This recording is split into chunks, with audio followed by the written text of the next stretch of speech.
We found a super rare Harley with a blown engine for cheap. But is buying something like this as your first bike a great idea or complete madness? In this video you'll find out why some Harleys suffer engine failure, what it costs to fix this one, and why a blown engine isn't necessarily the end of the world. By the end of this video I will also tell you the most important pros and cons of buying a Harley with high mileage. So stick around until the end where I'll tell you whether we actually bought it and why the whole adventure was worth it anyway, regardless whether we bought it or not.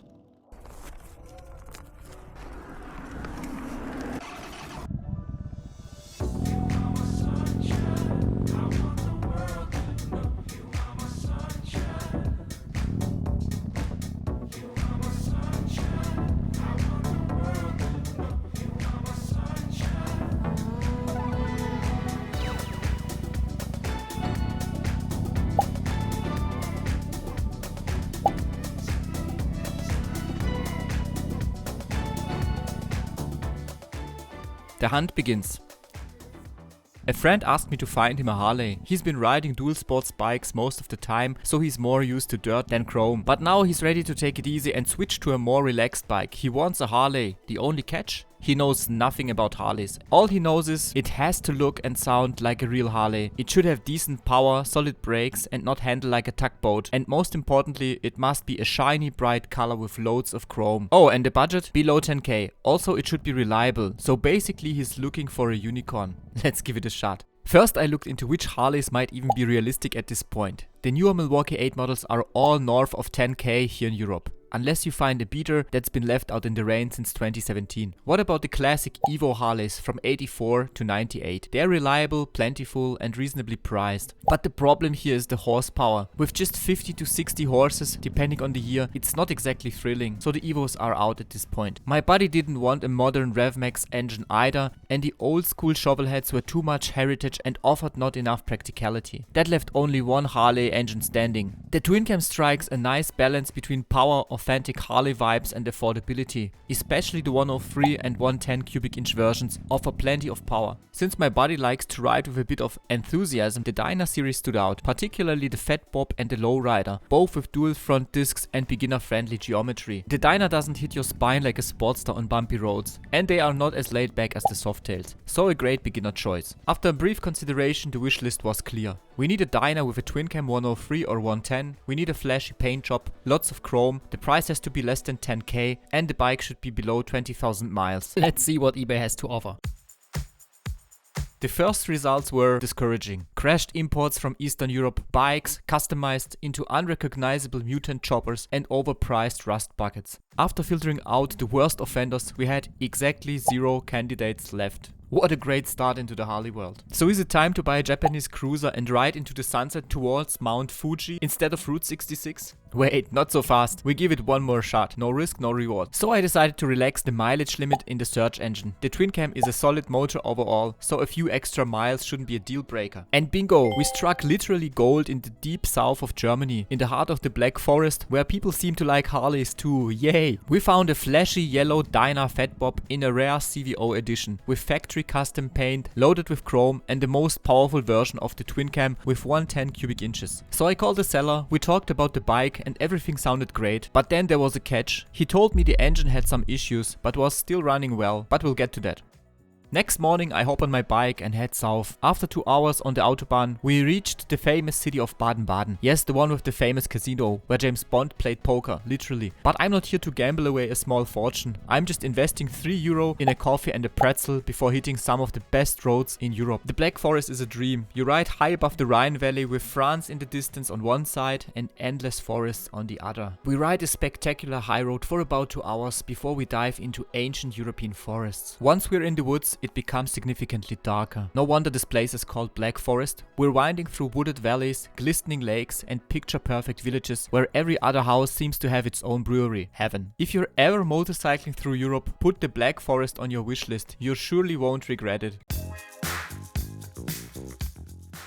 We finally arrive and boom, we get the shock right away. The bike doesn't have the promised 30,000 miles, it has 55,000 miles, almost double. Time to confront the seller. He explains that the engine was rebuilt 30,000 miles ago and that's the real mileage of the current power plant. At first I felt stupid and duped, but then he pulls out a stack of service receipts from one of Germany's best engine builders, every repair documented down to the last gasket. Turns out the motor failed at just 25,000 miles. Weird noises, total breakdown, the shop tore it apart and rebuilt it again. Here are some highlights from the first invoice. The bike received new cylinder heads, the cylinders were reworked, new pistons with new rings were installed and the camchain tensioner was also replaced. The one thing they didn't replace were the hydraulic lifters, a well-known weak point of the 110 cubic inch twin cam. Now a quick tech note, this problem is basically non-existent in the smaller displacement versions of the twin cam with 88, 96 and 103 cubic inches. But if you're curious, I made a separate video explaining all the quirks of the different twin cam types. The link's up there.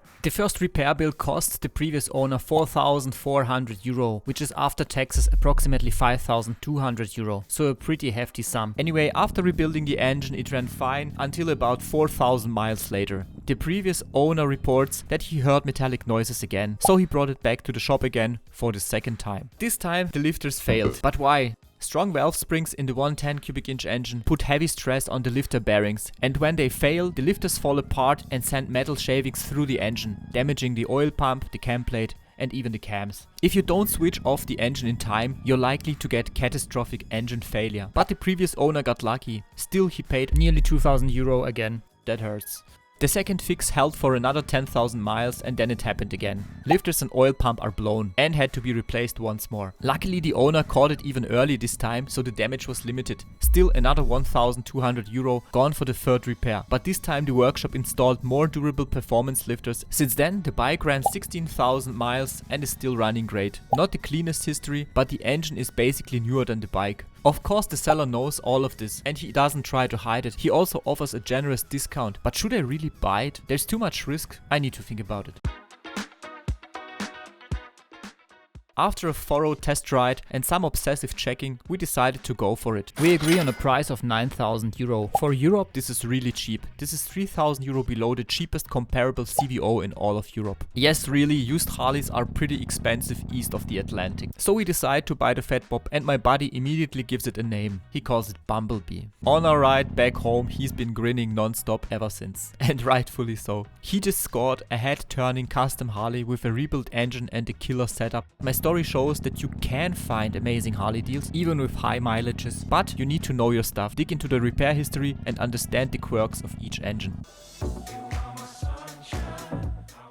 Now let's take a look at the pros and cons of buying a high mileage Harley. Starting with the most obvious advantage. If you don't have to invest in refurbishing the engine, high mileage models can be surprisingly affordable. Looking at bikes with higher mileages opens up more options. CVO models in particular drop significantly in price, especially after an engine failure. If everything has been properly fixed, these bikes offer amazing value for the money. You're getting a high performance engine at a reasonable price. These bikes often also come with useful upgrades. Our bike, for example, already had performance lifters, reworked cylinder heads and the proper Dyna tune. These are valuable upgrades recommended for any Harley, no matter the mileage. Personally, I'd rather buy a fully repaired Harley with 55,000 miles than a low mileage bike with 20,000 miles that's still at risk of the same kind of engine failure. Now let's talk about the downsides. First off, CVO models are quite rare. Take the CVO Road King for example, only 600 were made worldwide. They are highly collectible, but with high mileage, it loses a lot of its collector's value. But if that doesn't matter to you, you're good to go.